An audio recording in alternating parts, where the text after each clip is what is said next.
Today's devotional is entitled The Cave. We have all been here, and if we haven't, you will soon be there at some point in your life. The cave.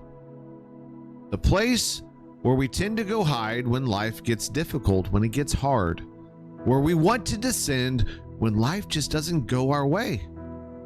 And time after time, hit after hit, gets harder and harder. We go and hide in the cave of failure.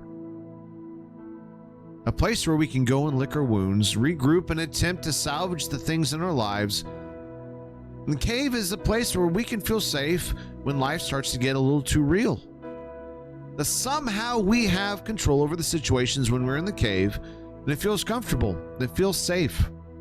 It's out of the light of all the failures that we've had in our lives, and people seem to want to forget us. And you see, Peter had a moment where he was wanting to get back into the cave when he was walking on water with Jesus. And in Matthew chapter 14, verses 28 through 31, we get the story of Jesus walking on water.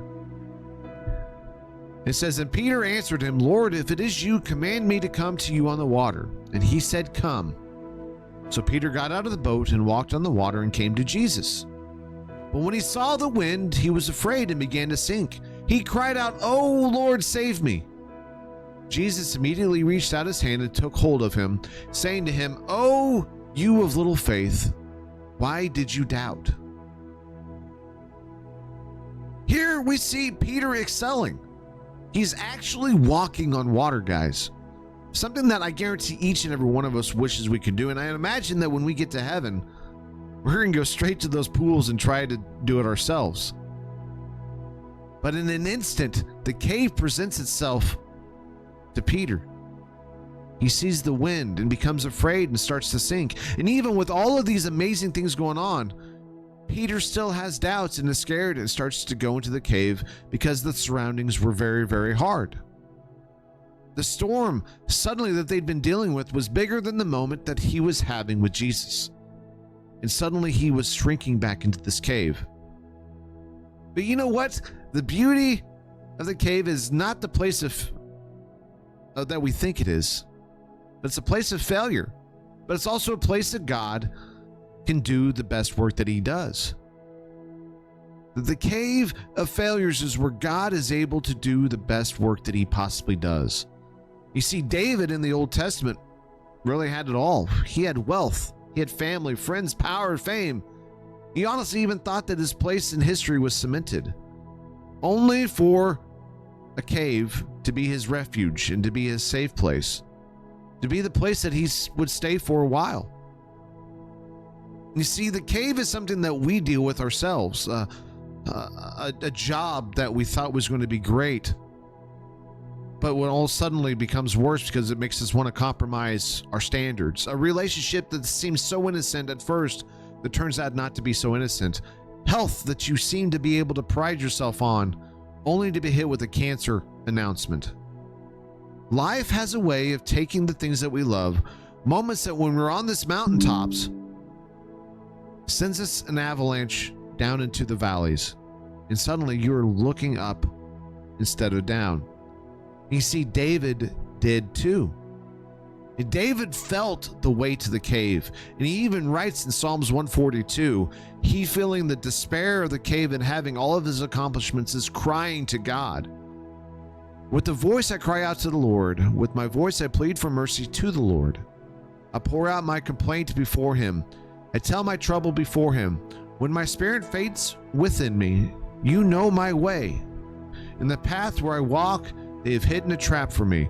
Look to the right and see, there is none who takes notice of me. No refuge remains to me. No one cares for my soul. I cry to you, O Lord. I say, you are my refuge, my portion in the land of the living.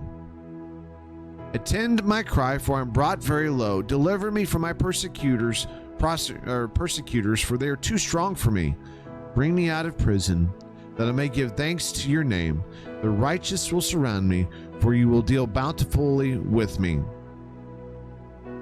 You see, David dealing with blow after blow after blow, still praising God.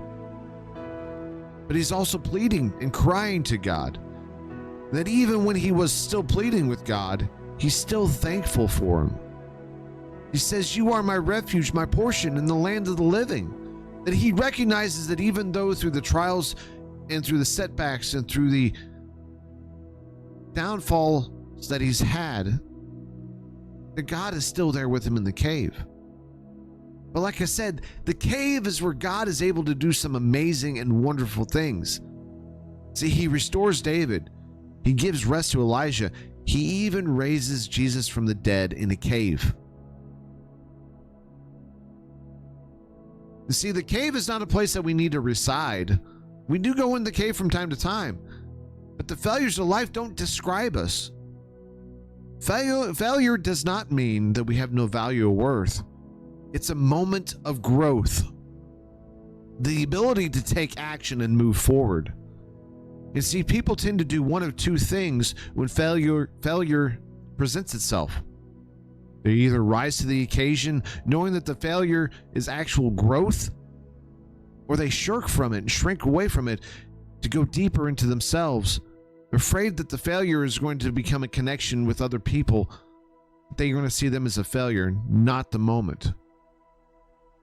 So what person are you? Are you a person that rises to the occasion when failure presents itself? Or are you somebody that just shies away from the moment to shine, knowing that when failure does present itself, that you don't want to be associated with that? No matter what is going on in our lives, successes or failures, it all points to the Father. That God gets the glory for everything that's going on in our lives.